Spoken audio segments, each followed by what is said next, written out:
তারপর আমরা টোটোতে উঠে চলে গিয়েছিলাম মেলার দিকে।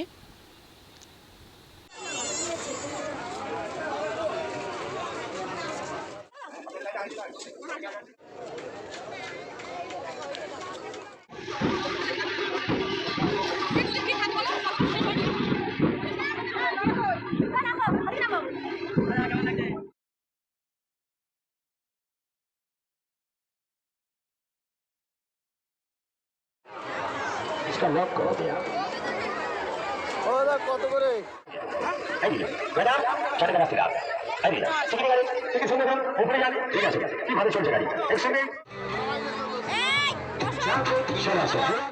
তো আমাদের মেলা ঘোরা কমপ্লিট। বাড়ি আসার জন্য উঠে পড়েছিলাম ট্রেনে। তারপর ট্রেন থেকে নেমে যে যার বাড়ি চলে গিয়েছিলাম। তো আজকের ভিডিওটা কেমন লাগলো সবাই কিন্তু জানিও।